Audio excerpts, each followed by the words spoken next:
ఢిల్లీలో ఇష్టాగోష్ఠి విలేకరులతో మాట్లాడినాడు. వారి వ్యవహారం ఎట్లా ఉందంటే, గల్లీలో గల్లీదందాలు చేసి ఢిల్లీలో గులాంగిరి చేస్తున్నట్టు ఆయన వ్యవహారం ఉంది.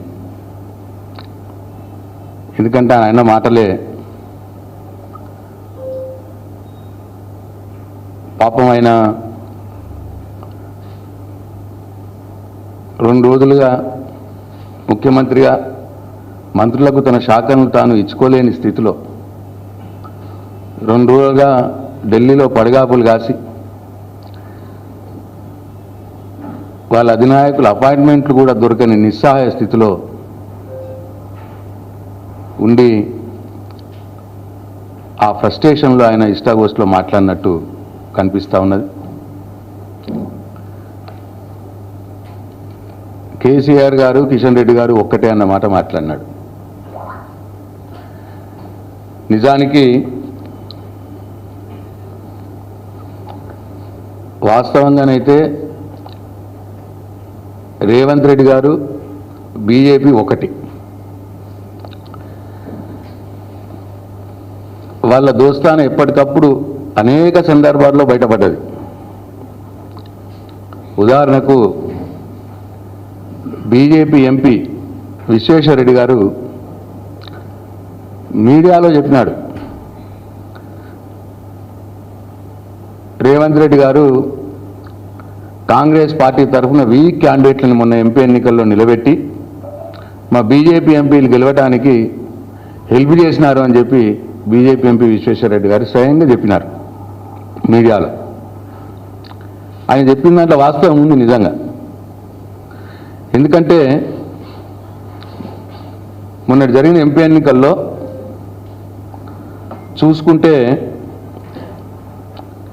మల్కాజ్గిరి పార్లమెంటు బీజేపీ అభ్యర్థి ఈటల రాజేందర్ గారి మీద అసలు ఆ ఏరియాకు, ఆ ప్రాంతానికి సంబంధం లేనటువంటి సునీతా మహేందర్ రెడ్డి గారిని ఎక్కడి నుంచో తీసుకొచ్చి తద్వారా పరోక్షంగా బీజేపీ ఎంపీ ఈటల రాజేందర్ గారు గెలవటానికి సహాయపడ్డది రేవంత్ రెడ్డి. అట్లనే అది వేరే పార్టీల నుంచి తీసుకొచ్చి, మళ్ళీ వేరే పార్టీల నుంచి, వేరే ప్రాంతం నుంచి తీసుకొచ్చి ఈటల రాజేందర్ గారు బలమైన నాయకుడు, ఆయన ఎదురుగా బలహీన అంటే నా ఉద్దేశం ఆ ప్రాంతానికి సంబంధం లేని వ్యక్తిని తీసుకొచ్చి నిలబెట్టి ఆయనను గెలిపించడానికి దోహదపడ్డాడు రేవంత్ రెడ్డి. అట్లనే జీవన్ రెడ్డి గారిది కరీంనగర్ జిల్లా. ఆయన కరీంనగర్లో బండి సంజయ్ గారి మీద పోటీ చేసే అవకాశం ఇస్తే కాంగ్రెస్ పార్టీకి బెటర్ క్యాండిడేట్. ఆయన కరీంనగర్లో ఇవ్వకుండా అక్కడ వెల్జాల రాజేంద్రరావు గారిని, ప్రత్యక్ష రాజకీయాలతో సంబంధం లేనటువంటి వ్యక్తిని, బండి సంజయ్ మరి ఆయన కూడా బలమైన నాయకుడు, ఆయన మీద వీక్ క్యాండిడేట్ని పెట్టి బండి సంజయ్ గెలవడానికి కారణమైంది. మళ్ళీ జీవన్ రెడ్డి గారిని ఏం చేశాడు, కరీంనగర్లో పెట్టాలి ఆయన్ని, పెడితే అక్కడ బెటర్ క్యాండిడేట్ కరీంనగర్లో కాంగ్రెస్ పార్టీకి తీసుకొచ్చి నిజామాబాద్లో పెట్టినారు.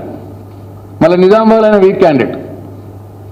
ఆయనకు నిజామాబాద్ పార్లమెంటు నియోజకవర్గంలో 5 అసెంబ్లీ నియోజకవర్గాలకు ఆయనకు సంబంధం లేదు. ఆయన్ని పెట్టి అరవింద్ని గెలిపేయడానికి కారణమైంది రేవంత్ రెడ్డి. అక్కడనేమో బండి సంజయ్ని గెలిపేయడానికి కారణమైంది కరీంనగర్లో. అట్లనే సికింద్రాబాద్ కిషన్ రెడ్డి గారి మీద, ఆయన కూడా బలమైన క్యాండిడేట్ బీజేపీకి. అప్పటిదానిక బీఆర్ఎస్ పార్టీలో ఎమ్మెల్యేగా ఉన్నటువంటి వ్యక్తిని తెల్లారి కాంగ్రెస్ పార్టీ టికెట్ ఇప్పించినాడు రేవంత్ రెడ్డి. అంటే బీఆర్ఎస్ ఎమ్మెల్యేని కాంగ్రెస్ పార్టీ ఎంపీ అభ్యర్థిగా నిలబెడితే ప్రజలు నమ్ముతారా? కావాలనే అటు కిషన్ రెడ్డి గారిని గెలిపించాలి, బీజేపీ ఎంపీని గెలిపించాలని రేవంత్ రెడ్డి గారి ప్రయత్నం చేసిండు. కిషన్ రెడ్డి గారు గెలిచిపోయినాడు. అట్లనే మెదక్లో రఘునందన్ రావు గారి మీద అప్పటి మటుకు ఎమ్మెల్యే ఎలక్షన్ కానీ ఎంపీ ఎలక్షన్లు కానీ అనుభవం లేనటువంటి ఒక యువకుణ్ణి నిలబెట్టి రఘునందన్ రావు గారు బీజేపీ ఎంపీగా మెదక్ నుంచి గెలవటానికి సహాయపడ్డాడు రేవంత్ రెడ్డి. అట్లనే ఆదిలాబాద్లో నరేష్, ఆయన మాజీ మంత్రి, మాజీ ఎంపీ నగేష్, ఆయన మీద అప్పటి మట్టుకు అసలు ఏ ఎలక్షన్లో పార్టిసిపేట్ చేయను, అంటే ఎమ్మెల్యే ఎంపీ ఎలక్షన్లో నిలబడినటువంటి ఒక వ్యక్తిని తీసుకొచ్చి నిలబెట్టి నగేష్ గెలుపుకు, బీజేపీ ఎంపీ గెలుపుకు కారణమైంది. ఇట్లా డైరెక్ట్గా 8 మంది బీజేపీ ఎంపీల్లో దాదాపు 6-7 మందిని రేవంత్ రెడ్డి గెలిపించినాడు బీజేపీ. ఇది వాస్తవం కాదా? ఈ రోజు కూడా బీజేపీ పార్టీకి సహాయపడటానికి, బీజేపీ పార్టీని లేపటానికి, కాంగ్రెస్ పార్టీని బొందబెట్టడానికి ఈయన రేవంత్ రెడ్డి ఏం చేస్తున్నాడు? ఎక్కడైతే బీజేపీ ఎంపీలు గెలిచినారో అక్కడ మంత్రి పదవులు ఇవ్వట్లేదు. ఉదాహరణకు మన నిజామాబాద్ జిల్లా, అక్కడ బీజేపీ ఎంపీ అరవింద్, ఆ జిల్లాకి ఇప్పుడు మంత్రి పదవి లేదు. అట్లనే హైదరాబాద్ రంగారెడ్డిలో Kishan Reddy BJP MP, Etela Rajender BJP MP, Konda Vishweshwar Reddy BJP MP. Hyderabad Rangareddy జిల్లాలకు ప్రాతినిధ్యం లేదు, మంత్రి పదవులు లేవు. అట్లనే ఆదిలాబాద్లో నగేష్ ఎంపీ, ఆ ఎంపీ నియోజకవర్గ 9 నియోజకవర్గాల 7 అసెంబ్లీ నియోజకవర్గాలకు సంబంధించిన ఒక్క మంత్రి కూడా లేడు. ఇట్లా ప్రత్యక్షంగా డైరెక్ట్గా ఇవాళ రేవంత్ రెడ్డి గారు బీజేపీ పార్టీకి సహాయపడుతున్నాడు. అట్లనే బీజేపీ కూడా రేవంత్ రెడ్డి గారికి సహాయపడతా ఉన్నది. అసలు రేవంత్ రెడ్డిని ఈగ వాళ్ళని ఇస్తలేరు బీజేపీ వాళ్ళు. దానికి ఉదాహరణలు ఉన్నాయి. డైరెక్ట్గా ప్రధానమంత్రి మోడీ గారే ఎలక్షన్లప్పుడు ఇక్కడికి వచ్చినప్పుడు తెలంగాణలో ఆర్ఆర్ ట్యాక్స్ నడుస్తున్నది, రేవంత్ రెడ్డి, రాహుల్ గాంధీ ట్యాక్స్ నడుస్తున్నది అని ఆరోపణ చేసినారు ప్రధానమంత్రి బహిరంగంగా. ఇప్పటి మట్టుకు ఆ ఆరోపణకు సంబంధించి